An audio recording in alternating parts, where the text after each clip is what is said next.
Ladies and gentlemen, what is good? It is Monday night, so you know what that means. This is the Black Baseball Mixtape Podcast. I am excited for you. I'm excited for me. I'm excited for the crew. I am joined by the team. Flobo Boyce is in the Yo, building. Malik is in the building. April is in the building. Flobo, how you feeling, my guy? I'm a little upset with you, Cheats. Of I'm course. mad. I Of can't do course. with this. The Mets go to Pittsburgh, get swept, and you wear a Pirates hat in the show. I see the Yeah. subliminal messaging. No, I go ahead, see. Cheats. I'm glad you pointed that out because I did not want to let that slip. We are always thinking of the ones that pave the way for us. So I am thinking of the Cobra, the legendary Dave Parker. Wore this hat tonight in honor of him. Dave Parker will well, I mean, we can do it now, we can do it later, but obviously a two-time batting champion, two-time World Series champion, National League MVP, one of the like swag, style, power, rocket arm, and a 2025 electee to the Baseball Hall of Fame. The induction ceremony is in July, and unfortunately, he did not make that, but he did make the call, and that's the important thing. He knew Mhm. that he was a member of the Hall of Fame when he Absolutely. passed away just a few days ago. So I hear you, Flobo. It was not because of the sweep, but they did get swept, so we can No, talk about it. I We was can gonna talk get I about was it. gonna get there too. You got there We can for me, talk but about it. no, you got there inside Mm-mm. of it. But yeah, I was But no, actually in no, the I stadium when the announcement appreciate you happened. noticing and bringing it up. And everybody, if you wanted to chime in about Dave Parker in the comments, please do so because there was only one of him. He was a one of one, and there's a part of me that wishes I paid a little bit more attention to kind of that era and that career in baseball. I'm reading a book now about the '70s in baseball. Um, and it really was a fascinating time with uniforms and hair and attitude and artificial turf. Lord knows there was a lot of artificial turf, so it was an interesting thing. So, but R.I.P. to Dave Parker. April, how are we feeling? I'm feeling good. I just looking at all this all-star stuff and ready for the festivities. I So, am. So, not so much breaking news. Breaking news. This will be my personal third All Star game. So I will be there in Atlanta. The breaking news is that your boy got the credentials that he needed today. MLB came through as they have been great partners to the Black Baseball Mixtape.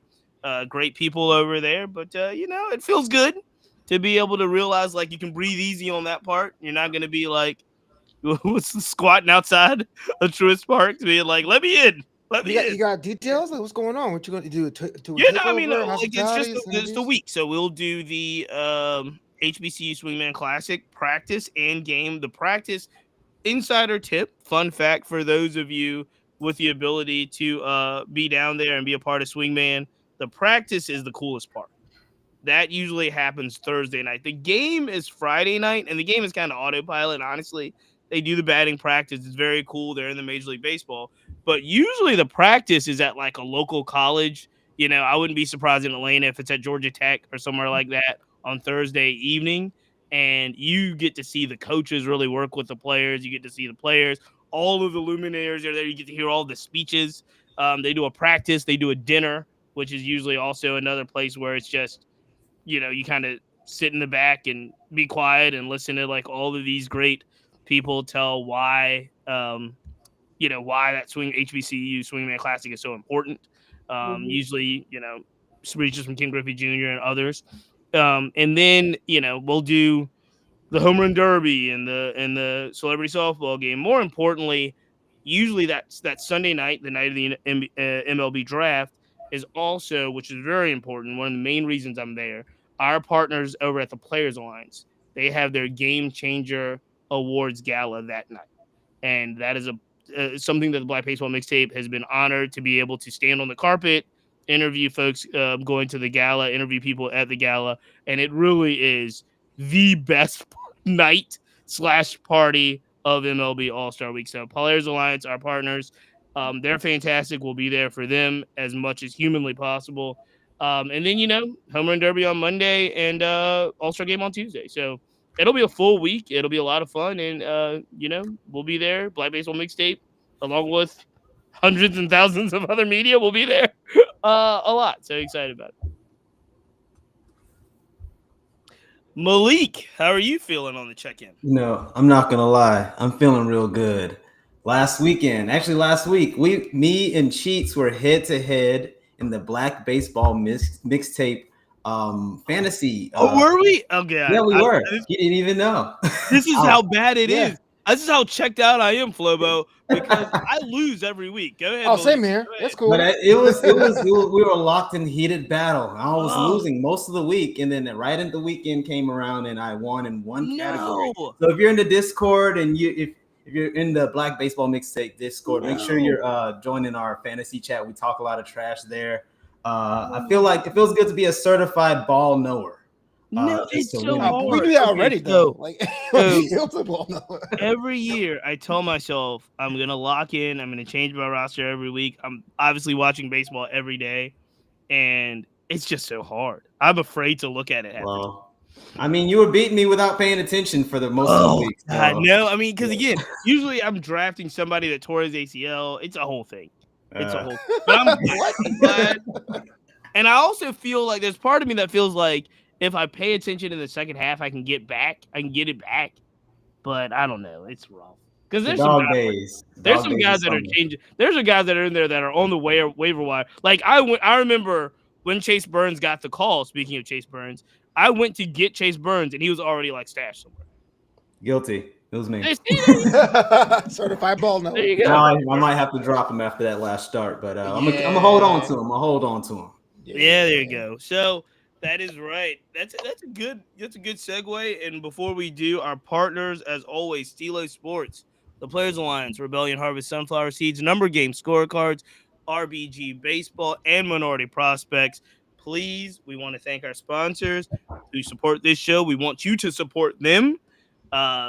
Rebellion Harvest Sunflower Seeds and Number Game Scorecards have Black Baseball Mixtape affiliate links, or if you just put in the code, you get a discount on their products. Their products support our show, and we all support Black Baseball, so it's really, really exciting and important. So make sure you follow and support our sponsors as we move on. Big things. Let's start it off. Let's lead off with our leadoff hitting subjects as we go around the horn.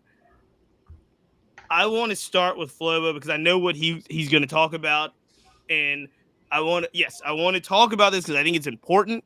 And we'll also talk about all the other leadoff topics, but this one's not necessarily on the field, right, Flobo? It's a little bit about the relationship of the game off the field. So I want to start with you, and then we'll kind of transition on the field stuff. Imagine my surprise today where The Athletic came out with an article saying that the MLB and the ESPN network may be reconciling about getting the games back on the platform. You remember a couple weeks ago, we were like, oh, man, the ESPN situation was kind of looking like they were going to break up. It was kind of biting out the end of their contract. A lot of us kind of rejoiced because even though ESPN's a name, the coverage itself was kind of inconsistent, to be a bit fair. But April had a big beef. April has a big beef with the coverage. And rightfully, I did too. Absolutely. I don't, but go ahead. I mean, Eduardo Perez is the Mets hater. Anyway, but we're seeing that two things are happening right now. The MLB realized they can't fetch the money that they were looking for on the open market, especially how they parsed out some of their packages to Apple and Peacock. And ESPN has their new direct-to-consumer product. They're trying to get legacy people to make the switch. So it's looking more and more likely that the two are going to reconcile. I wonder if terms are going to change. But the bigger question is this. Does the presentation stay the same? Because if it does, this could be bad news for baseball. I'm just going to leave it at that.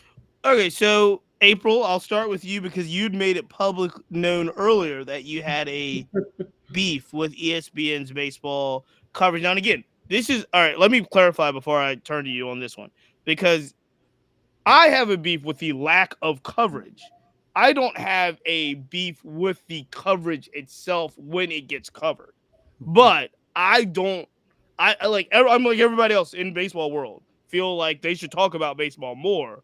They should, Baseball Tonight used to be a show that ran every night. Right. And now it doesn't. It only runs like a pregame and a Sunday Night Baseball type thing. But I don't have a beef with the actual like people in the coverage. April, what is you have beef with the coverage? I do. I strongly detest the coverage. And part of it is because I just strongly detest. That's some heavy stuff there. She's not a hater. Strongly detest. Strongly detest. I feel like the people who are on the network, a lot of the times they are very reminiscent of casual fans. So when it's time for them to discuss what's happening from a major perspective, they don't have enough information or knowledge to be able to deliver it to not just a casual fan, someone who's getting into baseball or softball, and boom, here we are. I was watching the men's College World Series, and I was very disappointed because they didn't even know the players. Like they and it was obvious that they didn't know the players because they were only focusing on certain ones. And obviously they're going to focus on Wahiba Aloy because he's the Golden Spikes winner. They were focusing on the shortstop from UCLA, which of course they always point to ESPN having some West Coast bias. And I just felt like this is one of the largest moments. The only thing I'll say is because we know who you root for, there was also very strong LSU bias because Ben McDonald is an LSU commentator. He is. He does LSU games on the SEC network. He knew all of the LSU players when he called the game. Now, Carl Ravage, Eduardo Perez, and some of the other guys called different games. Right. We'll talk about it. But Ben McDonald called quite a few of those College World Series games, and anytime he got LSU, he was the most knowledgeable guy because he covers them all the time during the season, right? Yeah. And so my grievance was more so like listening to it, and I was just like, did y'all even do y'all homework? Because y'all on here and y'all are covering these games, but you don't even have you were calling the players the wrong names who were on the field. So yes, I have a big grievance with that. And for me, if you're gonna continue to do this, there needs to be some ground rules for how this is going to go. And this is mostly out of respect for the players, the teams, and also the network. Don't y'all want to be out there in a professional manner delivering appropriate content? So yes, I have a major grievance with it. And for the love of God, I really want them to stop interviewing during the games. I hate it. That's a whole different conversation because that's a new thing. That's a thing now where Sunday night they're interviewing major league players during. Yeah, more so than not. Right.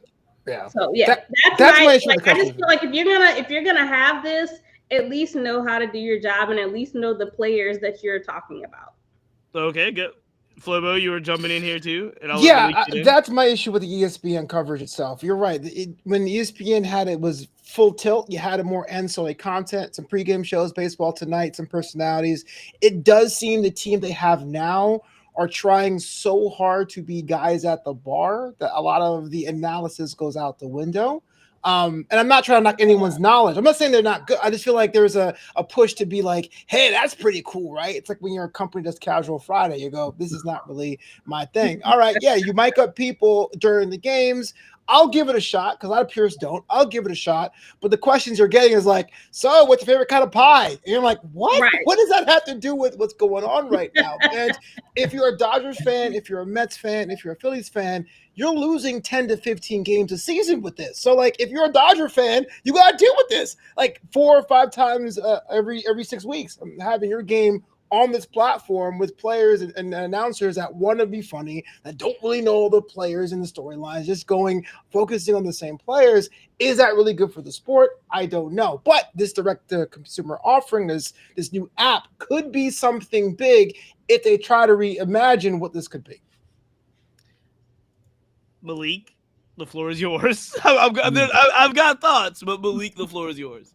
I'm just wondering what this new deal will entail and if it would improve the watching experience for the purists, for the baseball lovers. I think that another thing that ESPN probably is going to lean into if they broker this new deal with MLB is what all media has been doing is leaning into the gambling arc. I'm pretty sure we'll really incentivize ESPN to show more coverage of baseball games, be a little bit more deep and more in tune with the analytics and the inside knowledge of the game. Just knowing how a lot of people are getting interested in baseball just because they want to make a little more money that weekend. Right. So I think that if they really were to actually be in tune with where I guess a lot of casual fans are, a lot of betting fans, a lot of FanDuel fans, they probably just should cover more baseball just for the sake of that, in my opinion. Okay, so I'm with you. I've taken it all in. Again, my thought is I want more baseball coverage, right? Like ESPN, let's especially their daytime programming. It's it's First Take. It's Get Up with Mike Greenberg. It's First Take with Stephen A. and the team there. It's a lot of the commentary about the game, especially those two flagship shows. Obviously, PTI, part of the interruption, is a whole different thing. They've gotten rid of Around the Horn, right? So the kind of sports media industrial complex is they're going to talk about football all the time, no matter what's happening. Yep. They'll talk about the NBA more. They'll talk about college football. They'll talk about college basketball. It's just, again, the only time baseball gets into the narrative of those types of talking head shows is if you're talking about 2025, it's when a Chicago White Sox fan decides to heckle Kettle Marte, and that becomes a national story. Like, it's controversy. It's not what's happening on the field. It's some kind of crazy, crazy thing. So, like you guys, I would love baseball to be like, Kyle Raleigh has 32 home runs. Aaron Judge has 30. Shohei looks like he hits one every night. Like, I would love for that to be a part of the normal, any media, ESPN, Fox News, whatever. I wanted to be a part of anybody's conversation. I think doing so will actually, I think they will be surprised.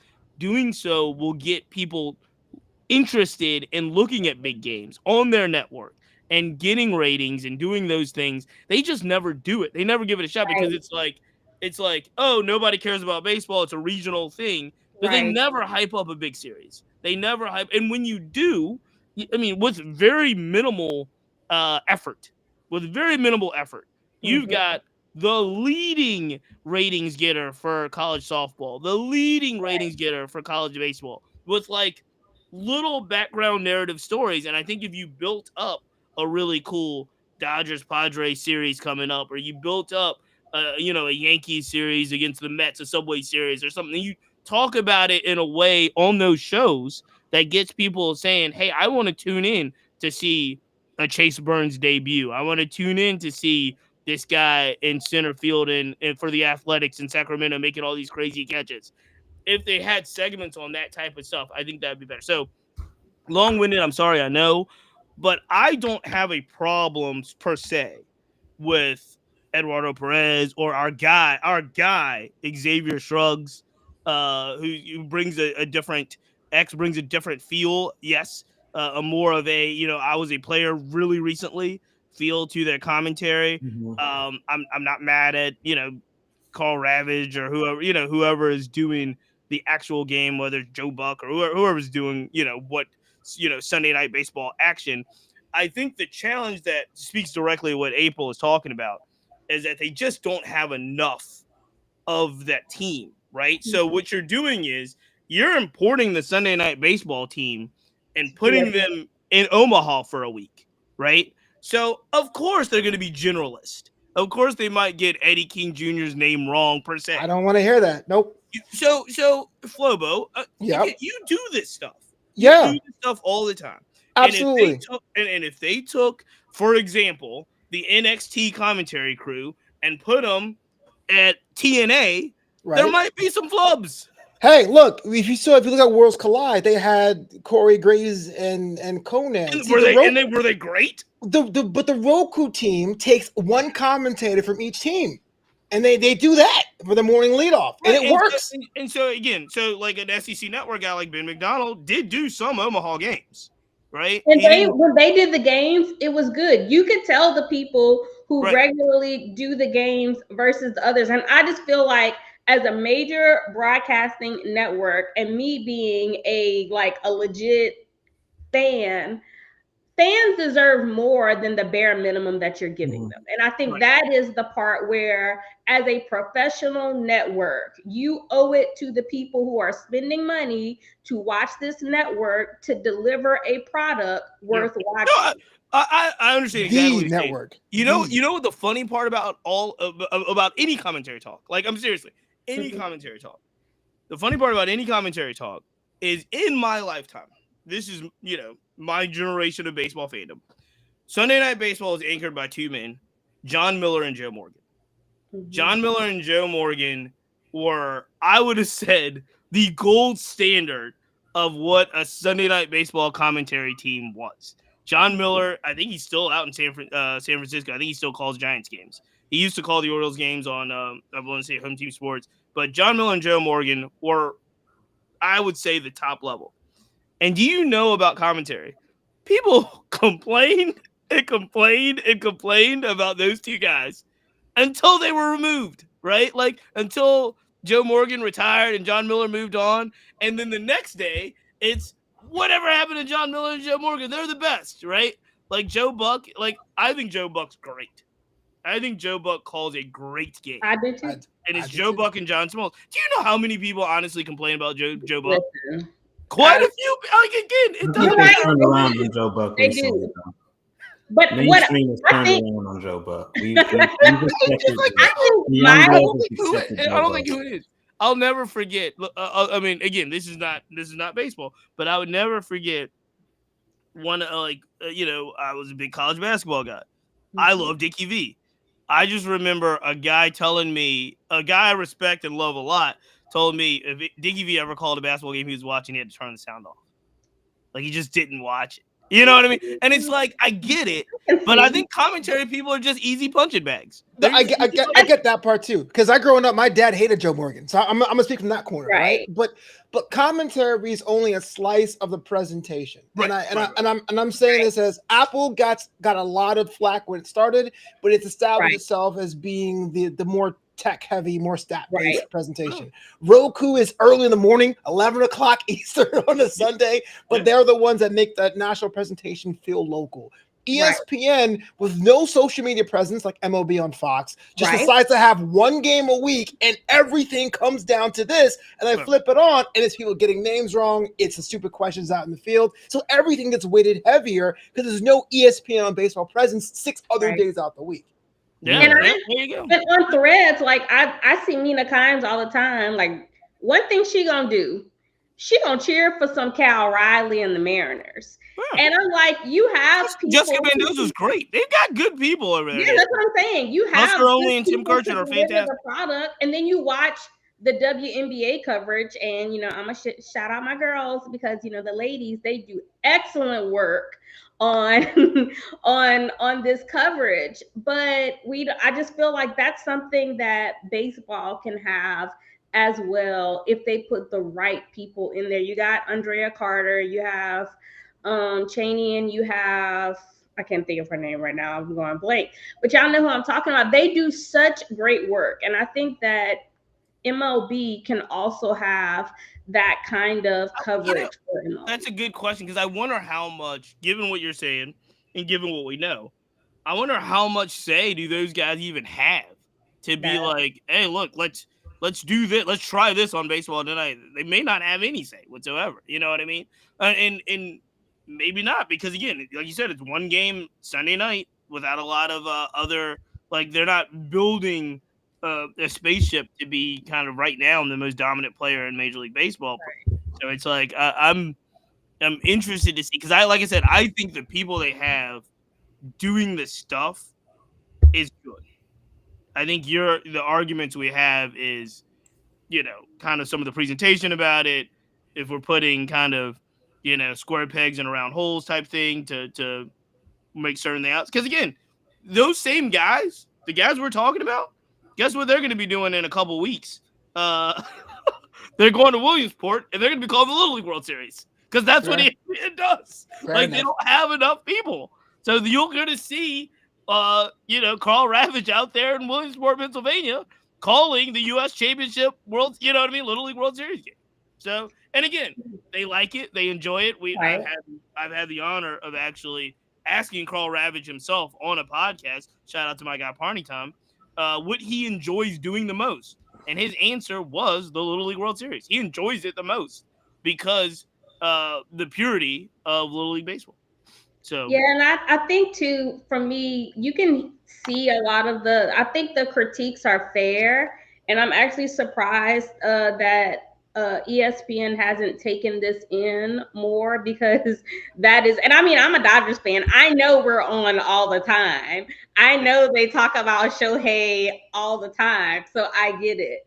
But I think that I guess fairness it would be helpful also to continue to build the sport when you have people who are able to talk about a Cal Riley or to talk about a Crawford or any of the people out there. That helps to build the sport as well. So I agree with you. Somebody wrote in the comments, Fox does baseball right. I think Fox does a really good They're job. fun. If you ask my guy Santos over at the Baseball Aficionado, he crushes Fox, right? He's so sick of the Shohei is batting for Shohei's coming up in 6 at bats. Yes. Who cares? He's like, I think every Mets fan's been burnt out from Fox. He's crushing the anime graphics and certain things. So it's like, hey, look, again, it's a job where unless somebody wrote in there like everybody's trying to be TNT with the inside the NBA, and again, I think we all know you can only strike lightning in a bottle once. TNT figured it out, right? And I don't think trying to there's a reason why nobody's been able to emulate that, no matter what they do. I'll tell you. Last thing on this is me and my buddy were watching a Yankee game. Yankees Athletics for a series over the weekend, and I turned on I want to say it must have been the Sunday Yankee game. It was a Yankee game, and Yankees Yes Network partnered with John Boy, and the entire first inning of the Yankee game was like Manning cast, if you will, with the two John Boy talking Yankee guys. It was just two. Again, kudos to them. But I was watching it and I was like, am I getting like a different feed? What's happening? And my guy was like, oh no, this is like what they do, and like to highlight the partnership with John Boy in the first inning. So literally, it's like Manning cam for John Boy and the Yankees talking about the Stroman debut. Stroman was pitching, and I love and respect and like all the things that John Boy does. And I could not wait for that inning to be over.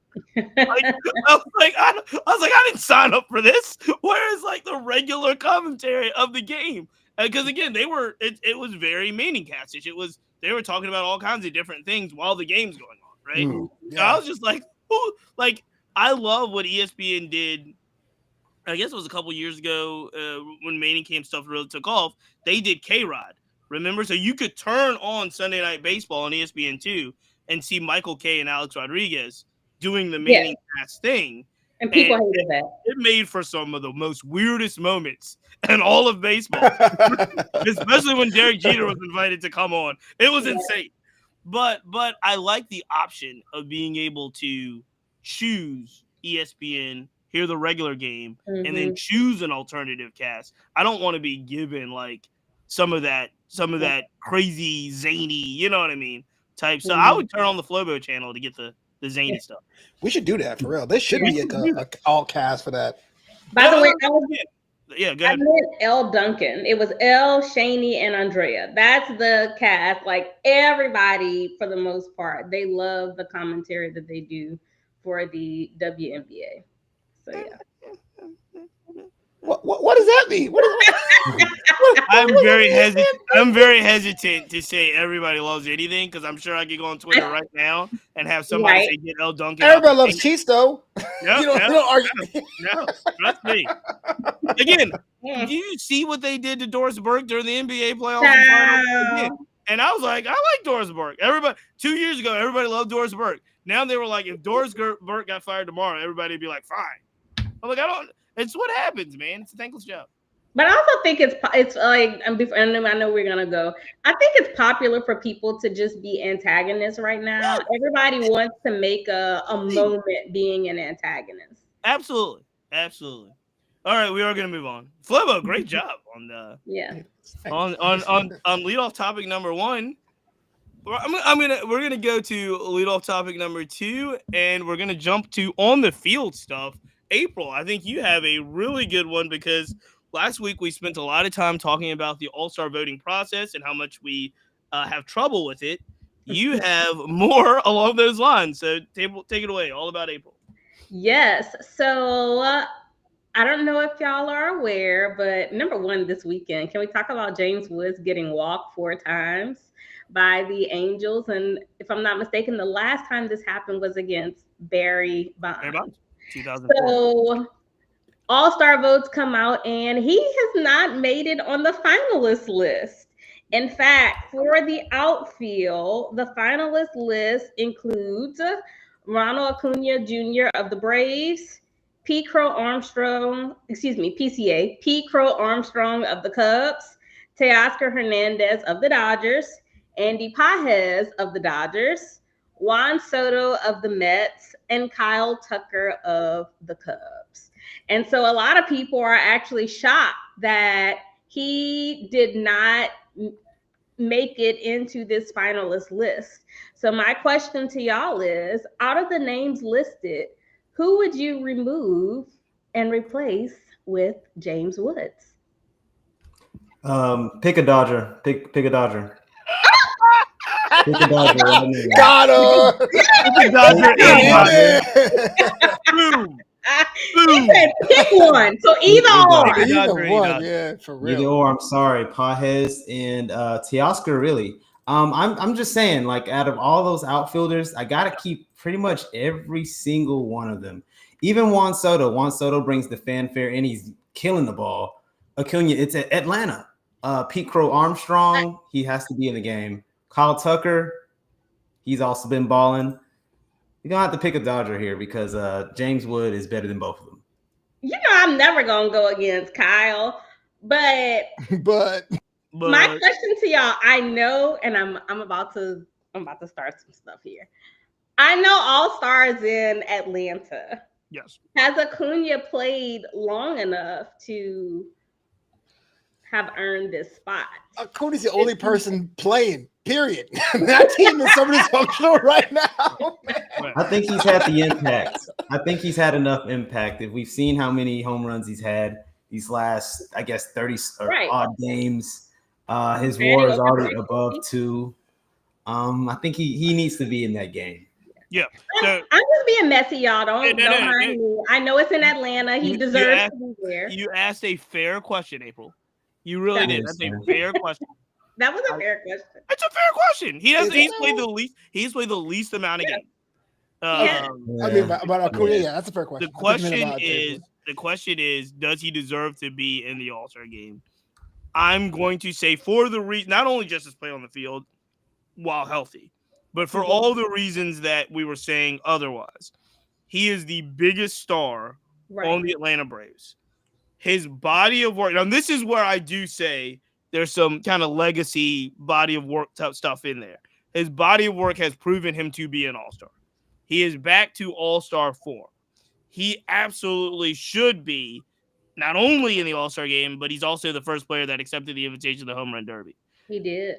I am ecstatic for Atlanta to see him hitting the Home Run Derby, to see him playing the all-star game, and he is playing well enough to be there. So I think, while it is a fair question, I think he absolutely should be in the game. Yeah. I mean, the legacy thing is true. I mean, I think Mike Trout's a finalist, and he's done okay, but it's kind of like he's just healthy by this standpoint. You know what I mean? He's going for his 12, but James Wood should be in there. But here's the deal about James Wood, man. Because of the rules of the social promotion that every team gets a representative, it's going to be him. Like, he's going to be chosen by the commissioner to represent the Washington. And the problem is he's not going to be in the votings because Washington as a team, 1, has a small fan base, and 2, haven't been winning. You know what I mean? Like, I know it's going to sound like I'm just keeping for my boys, but last year Lindor had the same issue. Like, the Mets were terrible, But Lindor was so good, but nobody voted for him because the Mets were terrible. And he didn't get chosen. I don't know, Flobo. That might have been because of the first half. You know that. Nah, listen, man. I mean, the first half is always going to have informed the All-Star. Show how Tony robbed my boy. You only get one half to get in the All-Star game. It sucks. So who do you take out? April? What's the list again? It is Ronnie Acuna, PCA, Teoscar Hernandez, Pages, Soto, Tucker. Yeah, it's the Dodgers. If you're asking me, even though I feel unfair, I don't feel like it's a fair question. It has to be Pages, man. He is the one that has the least amount of wattage by name alone, which is what the All-Star game is. It's all names and brand names and all that stuff. As much as Teoscar could be a flip of a coin, I think what he did last year in the playoffs will have people in Iowa going, "Oh yeah, I saw that T.O. guy last October. Boy, he was great." So I'm sorry, Pages, you gotta go. He also won the home run derby last year. Yeah, too. It's the Dodgers for me, dog. It don't even matter which one. For me, dog. But James Wood's going to be there, though. He's going to be there. James Wood should be there. He absolutely should be there. I think he will be there. Well, the national. But to answer the question, it's the Dodgers that should be taken out. And to answer the other underlining question, he absolutely got snubbed by the fans. Like, he is one of the brightest young stars in the game. Mm-hmm. I know he plays in DC and they're not as good, but again, we talked about this last episode. I don't want to rehash it. The amount of Dodgers insane and inappropriate. Like, they should fix that. That's a rule that should be fixed. Not too much. And a guy like James Wood absolutely should be not only playing in the All-Star game. I would argue that he has a real threat to be a starter in the All-Star game. Well, don't hit the game, right? We're talking about the national coverage team. And we talked about that last week. Like ESPN and stuff like that. The teams that got picked, we're looking at this, the Cubs, the Dodgers, the Mets, the Padres, they do more national games. So if you don't win, you don't go to national rosters. And if you get a national roster, you're not going to get picked. But I do think that Woods is going to be selected because I can't think of anyone right now who's going to be like the symbol of that team than that dude right now. And I don't think there's anybody more like he's very deserving. Like, he's very deserving to be in the outfield there. Yeah. And especially on programs like this, again, I've done a lot of going back and forth, which I normally don't do, to justify the Black Baseball Mixtape's existence in the last 2 weeks. I don't do it a lot, but I did. I had time overall, and Rick Wood probably got me emotional.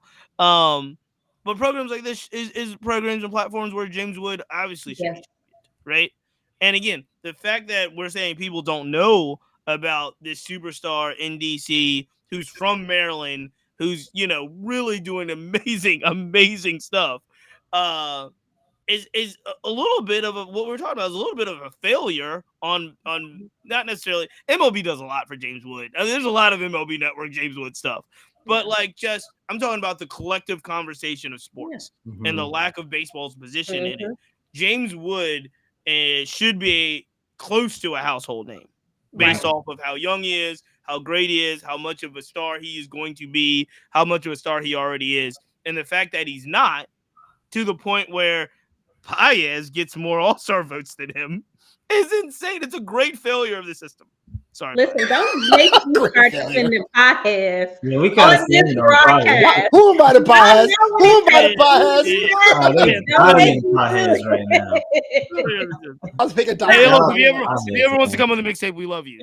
Yeah, but we love you, Pages. Come visit James us. Wood's numbers are looking like Soto and Harper when they originally played with the Nats. So what he's doing is absolutely incredible. And for the stats to even be having him in the same sentence with Barry Lamar Bonds is insane to me. So yes, it is definitely a snub. And I love the fact that we have the opportunity to platform him here and remind people of his greatness, because we ain't gonna stop doing it. But at the same time, again, you said remind. We got to introduce people to his greatness. It's not a reminder situation. We got to learn who James Wood is and keep following him. And I'm happy to do that. But yeah, people are gonna have their chance to be able to see him. Do y'all think that he's gonna do the home run derby too? Because they still have a couple more spots left. So who? I know Kyle Riley's in. Great for him. Another way to platform his abilities. Ronald Acuna's in. Who else? I think Ellie said no, right? Yes, he did. No. Yeah, he should And he was another snub, by the way. Oh, man. I think so. He turned it up. 857 We're going a little strong here. I guess you want brand names, sure. I mean, yeah, you're going a little strong when you're saying Ellie was a snub. I forgot. This is an Ellie hating network. Cheats loves that. Cheats be like, yo, Black American except for Ronald Acuña Jr. No, I like Ellie. I do. This is the Ellie hate train. I don't know if he's an all-star snub. You think he's an all-star finalist snub? Yeah, who's the shortstop? It's Mookie and who? Because it's the Dodger at every position. It's Mookie Lindor. But I think Ellie should go. I don't think he should be starting, though. Yeah, Ellie will go. Not to brag or anything, but the Dodgers do have the opportunity to have every position player possibly. Yeah, it's not a flat. It's not the championship. Take it away from the fans. It's a flaw in the system that should be fixed.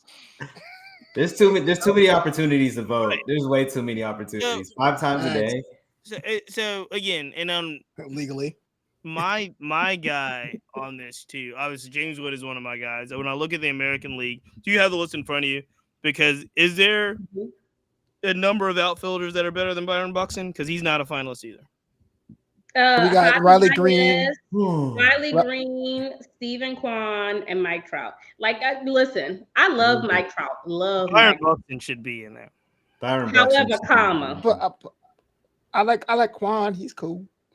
Kwan's the other question is: should there be like a number of games where you qualify even to be an all-star? Do y'all think that's doing too much? I mean, I get that this is for the fans. Sure. But at the same time, I mean, can Mike Trout even play with his back? Okay, so who do we replace? Do we replace Mike Trout with Byron Buxton? Yes. I would replace Buxton with yes. Mike Trout would be replaced by Byron Buxton. Okay. Wow. You don't think so, Flobo? I think we got to keep Mike. I think on skill, I agree. The game's in Atlanta. The game was in Anaheim. No, not even that. You're trying to get him to the finish line. No, on skill, I give you. No, you're absolutely right. On the skill, but the All-Star game isn't about the best players. It hasn't been for so long. It's about brand names. So, popular player. But he's not to your point and to what his platform is about. Black people have to be excellent for longer for people to take half as much notice. So don't think of him on the same level as Mike Trout. So I wouldn't do it. I wouldn't do it. You don't? I don't know. I would do it, but I agree with your argument, Flobo. I would do it. I would replace him in a minute. But I agree with you. I think your argument is sound. So I don't know. I don't know who else I thought though.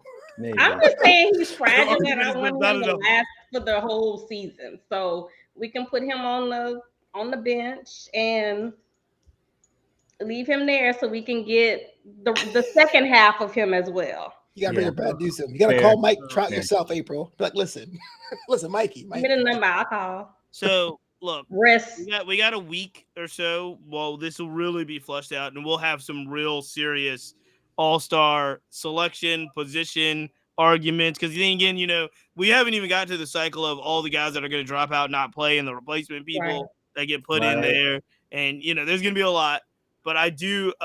What we should have highlighted this egregious snub, thanks mostly to LA Dodger fans. James Wood should be. I got one question. I want to ask Malik though, because you're the one that you're a ball knower certified. You beat Chiefs this week, so that matters. Yeah. Do you give the shortstop position, the shortstop nod to Bobby Witt, or do you go with Jacob Wilson if you had the choice? Oh, this is so tough. Cheats, we have a potential batting champion here in Jacob Wilson. Have you seen the way that he just approaches the plate? I don't know. I mean, Bobby Witt, he did have a special year last year. He probably could have been co-MVP if we did that thing. But I don't know. Well, maybe we should give it to Jacob just so that people can know who he is and what kind of player he is. He's doing something that rookies don't do, and that's leading the lead in batting average. And so I think it's a special nod. That's my take. Flobo, answer your own question. Man, I just argued about brand names. Here's the thing. Flobo is the brand name guy. Flobo wants Frito-Lay. He wants Pepsi. He wants the household names there. Is Bobby Witt brand name yet? I mean, he is. Yeah, he is. I don't think he's as big as say Juan Soto, Shohei Ohtani, but he's a brand name. Yeah, okay, so he's like mid-market brand name. Yeah, he's RC Cola. No, he's not. You got guys are nuts. Don't do it now. It still tastes good. Bobby Wood Jr. is not mid-market brand level. He is top tier brand level. His team though. This is the team he plays on. This is, all right, so you guys may remember this. I know Flobo will remember this. Mm-hmm. Remember before the season started, before we were doing, I don't even know if we were doing our pregame show, but yours truly, before the season started, came on this airways and was like, I got Bobby Witt fatigue. Yeah. I'm tired of people talking about Bobby Witt Jr. Because Bobby Witt Jr. was talking about so much. Bobby Witt Jr. is out to, like, I guess we have to call Aaron Judge Captain America, but he might as well be Captain America because he's on Team USA. More. He's on Team USA as well. Like, he is. And I think that if I'm Flobo, me and you are locked in on this one. Because if it's up to me, Bobby Witt Jr. starting at shortstop for the American League. Bobby Witt starts. Yep. I think Wilson does more innings. Yeah. But I'll definitely start Witt. And it's not like Bobby Witt Jr. is horrible. He's actually a really good player. Yeah, right. So not to mention, and if I understand what you're saying, but again, if this was the best players on the field, James Wood would be on the field. Hell, Pete Crow Armstrong might be on the field. So I mean, I think this is going to be a combination of fan vote and who deserves it, and I would go with Bobby Witt Jr. over Jacob Wilson here. Okay. Yeah. April, did you answer? Who would you put? What would you do? Oh, Bobby. Oh, she's okay. So yeah, she's like, don't even. Let's stop. Let's stop.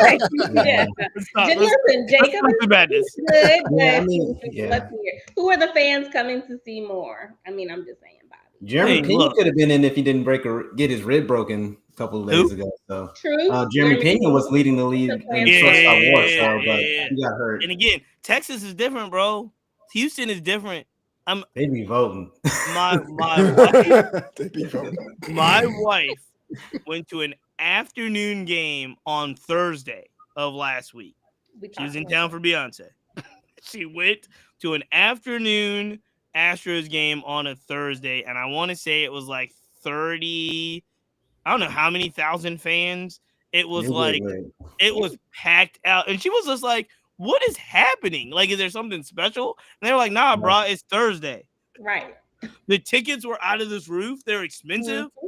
And like she loved it. She went to a solo baseball game, loved the stadium, loved everything about it. But it was like, yo, what is going on in Houston? Because the fans are rabid. So I want to Jeremy Pena stuff. I'll take it a step further. Go look up the Sugarland Space Cowboys tickets. They ain't too far behind. Those tickets are also pretty crazy. That's crazy. Parking, because you got to pay for parking. Yep. All right. Well, we got way more All-Star stuff to talk about, and we will continue to talk about it. I will be brief on this one because this could go on forever, and I don't want it to go on forever. But I got a text today while I was out doing things after work and jogging and not jogging, walking. You be jogging? No, power walking. I'm way overweight. I can't. There's no jogging right now. Anyway, but it was a comment about Jazz Chisholm and how hot he is right now, and I think Jazz hit another home run tonight. And the text is a good friend of mine. He's from the Bronx. He's a Yankee fan, and he was just like, Jazz Chisholm is certified built for New York. Yeah. And he is just a fit that fits perfectly. The energy that he brings in the Bronx, the highs and the lows, the roller coaster. He is a player built for that atmosphere. He loves it. He loves being in New York. He sucks it in. The other person that told me this was CC Sabathia. CC Sabathia was adamant that Jazz Chisholm was built for New York. Everybody watches it and he kind of sees certain cities fit certain players in certain atmospheres and certain teams. And it started to get me thinking, if we were going to go around and just say, name a player that was built for a city and a situation, And I mean, so Jazz in New York is just one. Bryce Harper, for whatever people say about him, I know what they say about him. He is the perfect Philly. He's the perfect person to be in that city, in that town, and the way that Bryce Harper's gone about his business since arriving to Philadelphia from day one to now is pure Philadelphia. Bryce Harper could be an extra. If he wasn't playing all-star baseball for the Phillies, he could be like a regular Always Sunny. He's a regular visitor at Patty's Pub of Always Sunny in Philadelphia, and just regular. And like Mike Trout, isn't he from Philly? It doesn't like Harper to me fits Philly even more than Mike Trout does. So it's like, I'll go through a couple that I was gonna let you guys, but Jazz in New York, Trout in Philly. No matter what you say, however you cut it, Shohei in LA is perfect. Yeah. Shohei Ohtani as a Dodger. I couldn't imagine him being anywhere else. It fits. It's just the perfect environment, setting, and he carries that Dodger blue so well. It's just an absolute perfect fit. I will go another. We were just talking about him. I think James Wood is a phenomenal national. This is a Maryland kid. Too early. Too early. No, I just think he's a great fit. Because Bryce Harper was a good fit in DC too, until he wasn't. I think it's too early. No. He's a better fit in Philly. But he wasn't Philly yet. I'm saying it's too early. All right. So again, I'll give you some. Look, I'll give you time. But some players there. There's a couple people that commented and had some historical ones. Oakland for Ricky Henderson. Somebody said Ricky Henderson was the perfect kind of Oakland, and Ricky Henderson played on damn near every team.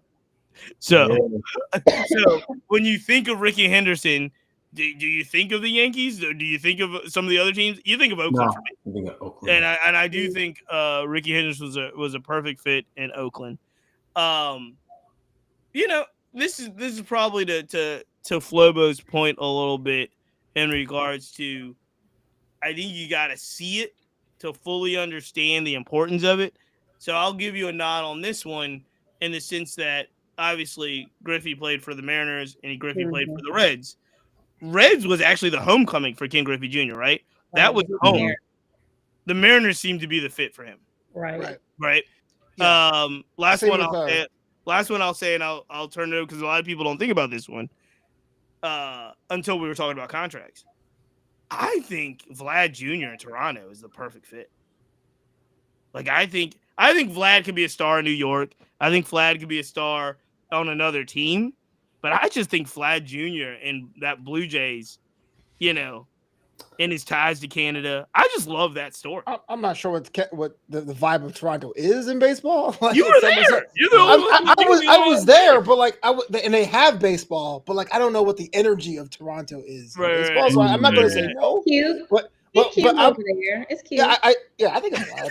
But for me, it'd be Kutch, right? McCutcheon is totally a pirate. He's a pirate forever. He's going to be. I think so. You don't have the Philadelphia Philly McCutcheon. No. You don't have Isn't it the iconic picture of him with the open blouse Philly jersey and the hat? I remember him dancing and everything. He is a pirate. The fact he came back and I see how people react to him now in Pittsburgh, just coming from there. I think he's going to be. I'm with you. And the word on the street is, I will say this. That's a good one, Flobo. The word on the street is everybody on the Pirates roster, trade deadline wise, is flexible except for McCutcheon and Paul Skeens. Oh wow! I didn't know that. That's cool. But that's a good one. I don't know if anybody was going to say this as well because this is the last one on my list. Michael Harris in Atlanta. He's an Atlanta kid. Okay, yeah. That's cute. He's like that cute. I get you. So he's maybe Michael Harris doesn't have an identity enough for you to be like. April, I mean, he's young, but he's locked up. So no. It's not even. I'm not even hitting the Braves. It's like because never giving him credit. No, because my rationale with James Wood is he's too young, but Michael Harris is young too, but he got locked up by the Braves. I'm like, all right, I can't. But I'm not hating the Braves. That is top. I'm not gonna lie. When you started saying it, I think Acuna with the Braves. I know I'm a Braves hater, but I like him with the Braves, even though they have their stuff going back and forth. And let me also say, we can roll the tape because I said that Jazz would be a perfect fit. You did. No, yeah, I remember. Yeah, no, you absolutely did say that. And I am loving the fact that they are accepting Jazz for who he is, but Jazz is also embracing his role in that particular. Can I say something? I don't know. This may be out of pocket, but when you were talking about Acuna, I could see Acuna in Miami just being a great Marlin. In Miami more. Right, I could see him being a fantastic Marlin. I could see him. I like him more. I could see him in San Diego being a phenomenal Padre. You know what I'm saying? I could see a fit for Acuna in several other places outside of Atlanta. Given I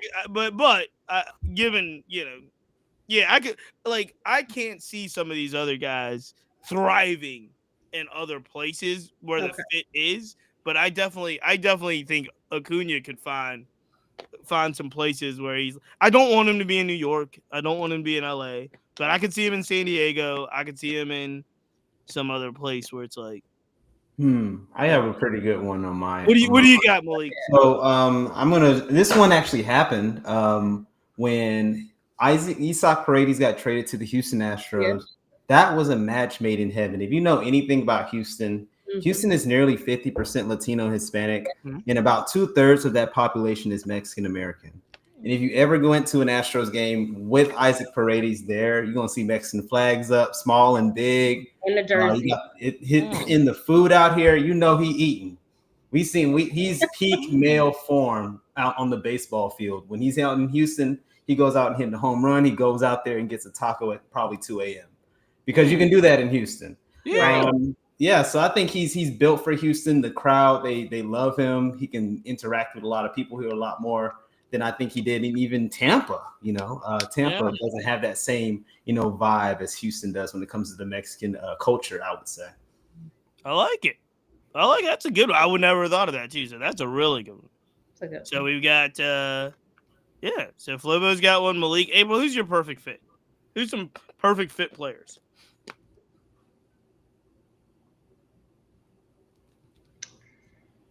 I actually think that Manny Machado is a perfect fit for San Diego. Hell yeah! He's better fit. Are you making fun of San Diego? No, he was in Baltimore. Any chance I can. But I knew it. And I was mad. Yes. He left the O's for San Diego. I was mad, but he's a perfect fit for San Diego. That was a terrible trade, by the way. Oh my god! I was mad because he was a good player for us. He was a really he went to the Dodgers first, and then he went to San Diego. But I feel like he's totally embraced being there, and they are just a perfect match for each other. Culture-wise. Here's a question. So. I know medicine got in the way or medical's got in the way, but is Correa a twin? Like, is he fit with Minnesota or no? I think so. Yes, he does. And the reason why he fits on that team, because it's chock full of first-round top 10 picks. You got the Royce Lewis's in there. You got Byron Buxton. He was like the pick right next to him. You got like a lot of players who have high expectations.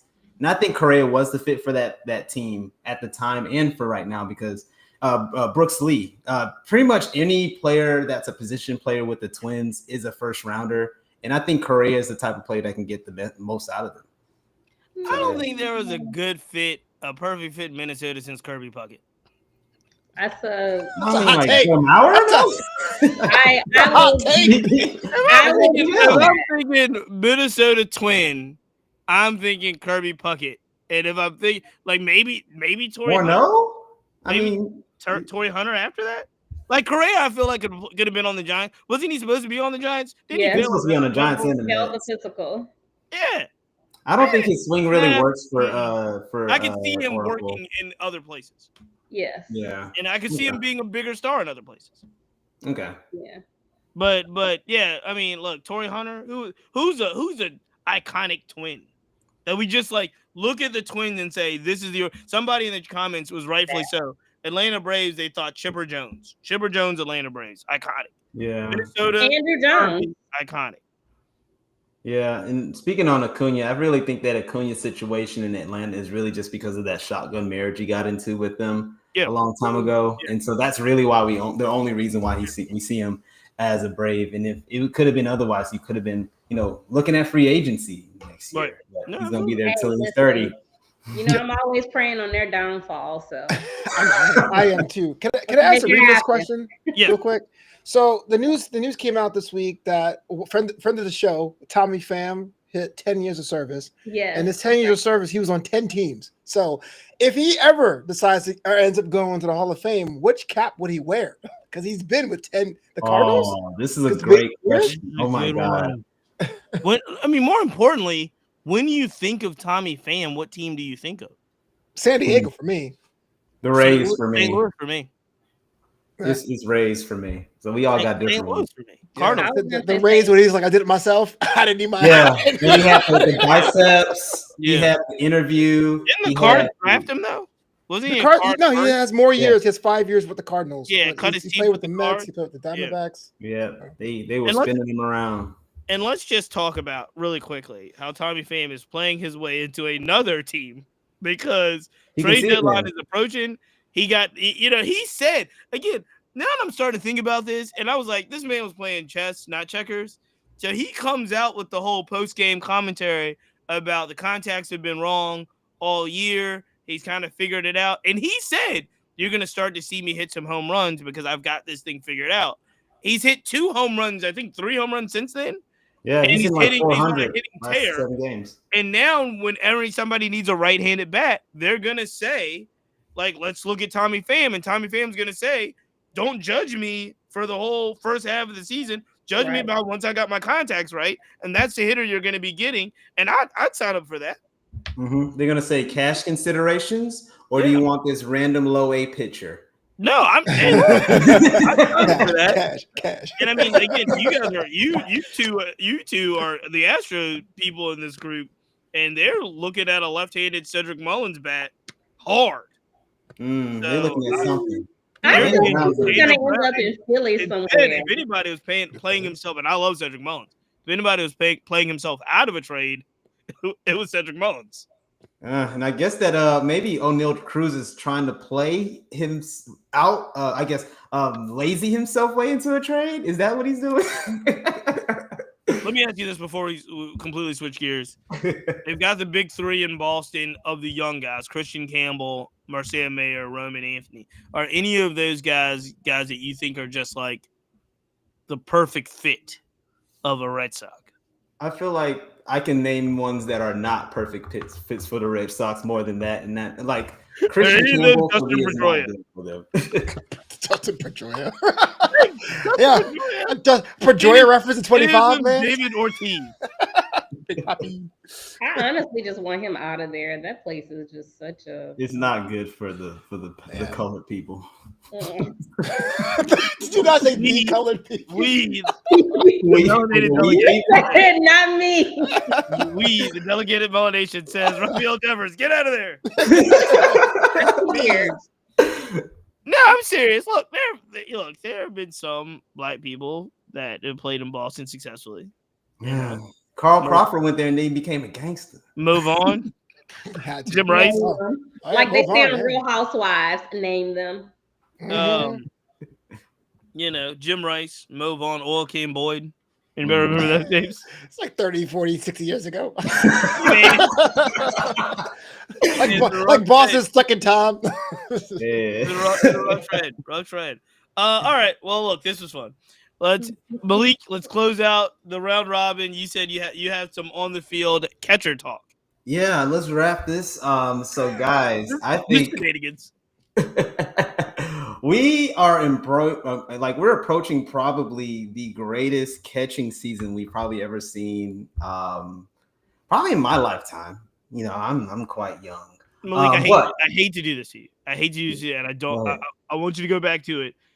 But I gotta say something about this comment. We got a comment. Go ahead. That says Aaron Judge as a perfect fit for the Yankees. Okay, yeah, we gotta go back on this. I'm just saying this is a great conversation. We'll talk about it later. Let's go really round robin, really quickly. Yes or no? Aaron Judge, do you think he is the quintessential perfect Yankee? Flobo, yes or no? He's better Yankee fit than Jazz Chisholm, so yes. Malik, yes or no? I'd rather him a Giant, but yes. April, yes or no? Yes. I would say, hey, look, I love the captain. I think he's a great player. I do not. All rise. I know he is not to me. I could have seen him in San He's a Mariner. Francisco. I could have seen him in San Francisco being a star. Yeah. And it's tough. I wanted Bonds back. I wanted him to be the Bonds for San Francisco. We're gonna move on. I'm gonna say no. Malik, I'm sorry. Malik, go ahead. Finish your thing. He's perfect. He's corn like the Yankees. And he embodies it. Yeah, he's corn like the Yankees. I don't know why he can't. Derek Jeter was the perfect fit for the Yankees. Reggie Also Jackson, I think, was a really good. No, Dave. No. Go ahead. I'm sorry. This is a whole different conversation. Let me also say, Derek Jeter was a perfect fit for the Yankees when he played at the time that he played as well. Right. Okay. That's what I'm talking about. Though. And everything. Aaron Judge is right now. Do you think that he's the do you look at Mr. New York when you look at the Yankees? Is it never mind. Again, he looks like this New York Yankees, stodgy, corny. We're roll calling Yankees. You asked the question. Okay? Knock it off. That's hilarious. I don't think all rise works in any other situation except for the Yankees. See, corny like Drake, corny.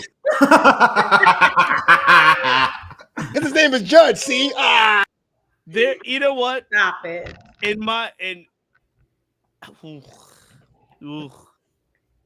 I'm sorry, Malik. Malik, go ahead. Speaking on Judge, just to segue into it, there's a guy that's competing with Judge for the MVP in the AL. Y'all remember who he is? Cal Riley of the Seattle Mariners. Did anyone think that Cal Riley would be leading the league in home runs with 32 by this time of the season? But speaking on Cal Riley, while he's leading the way in offense in the AL right next to Aaron Judge, we have never seen this many catchers hit this well and defend this well at a high clip. I think right now in the league, there are more than 15 catchers that have an OPS or WRC plus above 100. So that means there's about 16 starting catchers that are hitting above average in the league. Will Smith is not far behind Cal Raleigh. He's balling in LA. Ivan Herrera went on a stretch where he looked like Barry Bonds himself. You got Hunter Goodman in Colorado. Probably the only good thing coming out of Colorado right now is their catcher. There's some random guy named Drake Baldwin balling in Atlanta, and he's not even getting started. He's not even a starter, and he might win Rookie of the Year. That's unheard of. Yeah.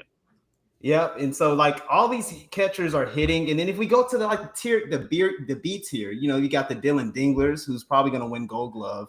William Contreras still hitting. Adley Rutschman is probably be a top 3 catcher in the league still to me. But he's actually on the lowest totem pole here, but he's still, chugging along with the Orioles. So I had a question to y'all. Do y'all believe that catching is the most important position in baseball? Yes. I think it's the most taxing. I do.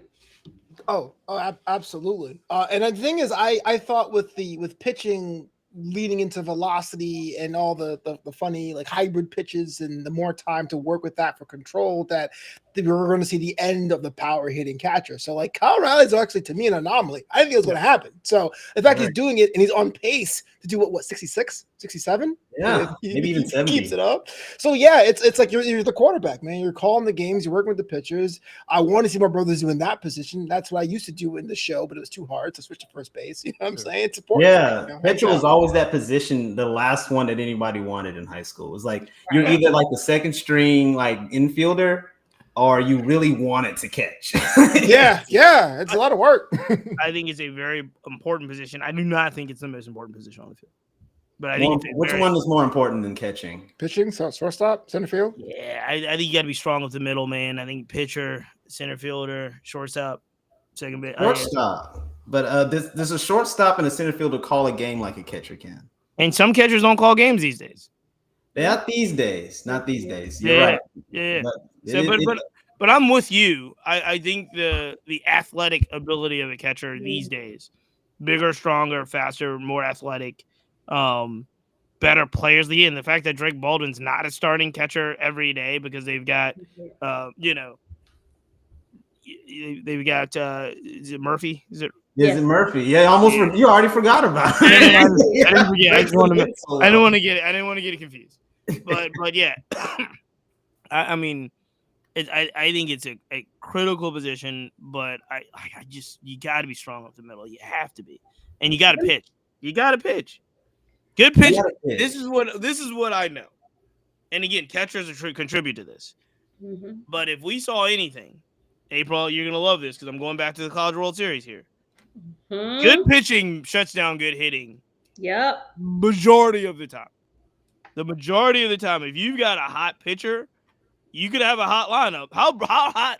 Was it last year or the year before when there were articles literally written saying that the Braves have the best 1 through 9 lineup of all time? And they didn't win the World Series because they ran into good pitching. You know what I mean? Yeah, but I don't know. The pitching's kind of informed by catching in the framing I think it's important, man. I think it's absolutely critical. I don't know if it's the most important position on the field. I'm gonna stand on the tree. Yeah, I like it. I like it. I also want to say with Cal Riley, what is surprising for me is prior to the season, one of the things was I had no faith in the Mariners and their offense, especially playing in that particular ball field. So to see them be able to turn it around the way that they have, and for him to just be balling out the way that he is incredible. So and even I remember Lewis even talking about how that ball field is for a hitter.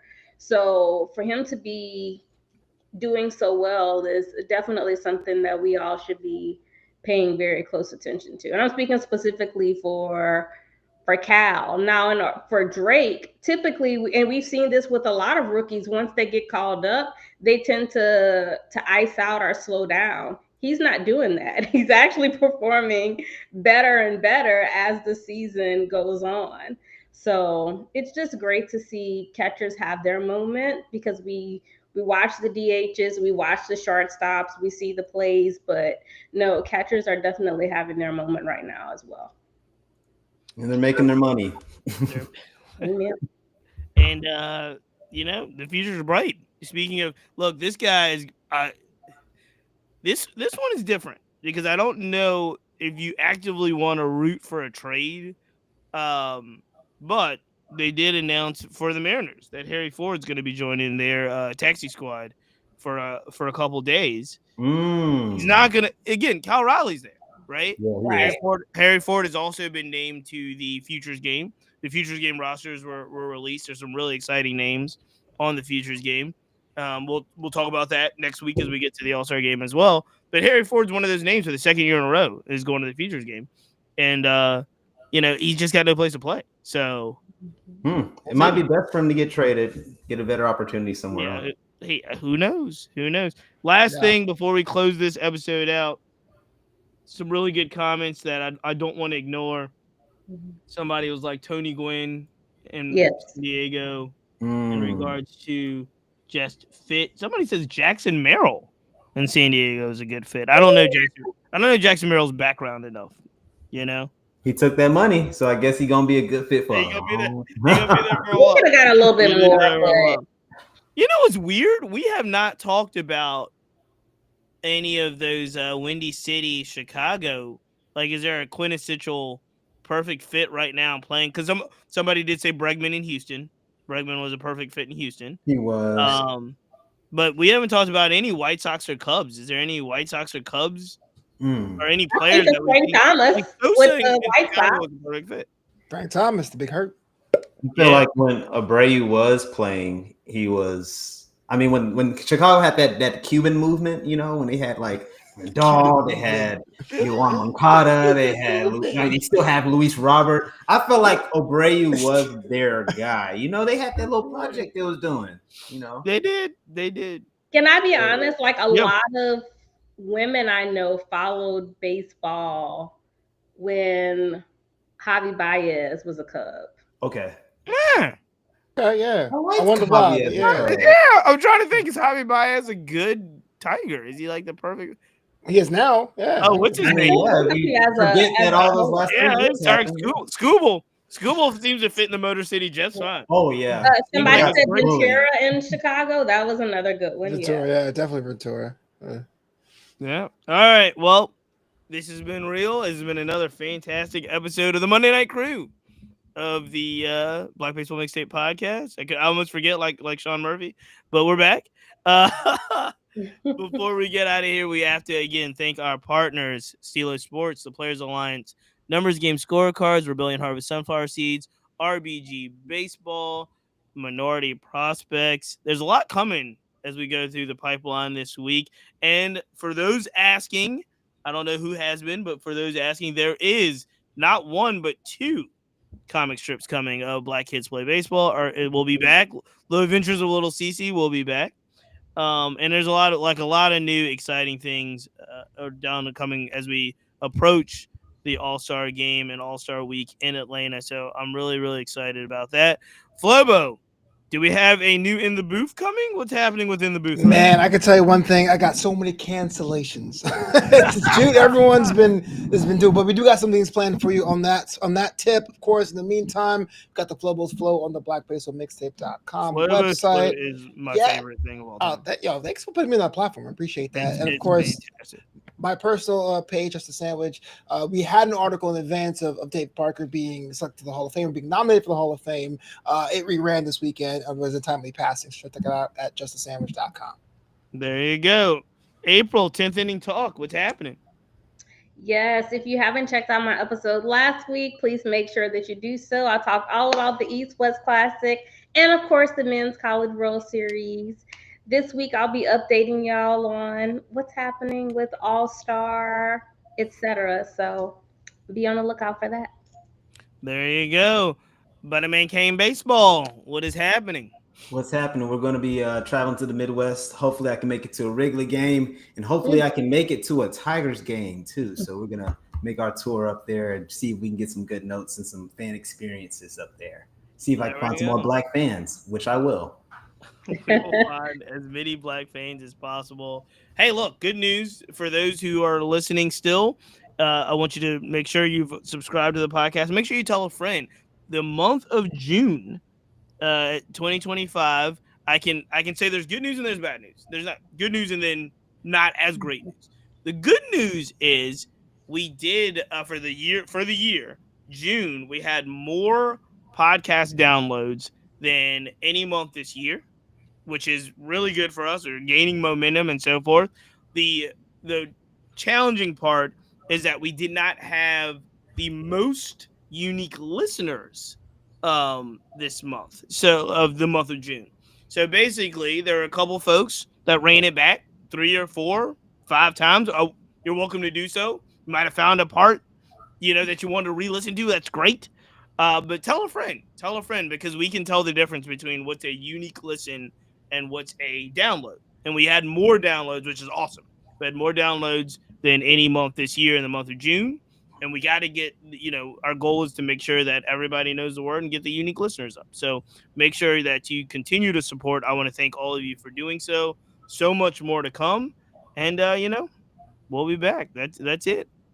See you next time. We're out.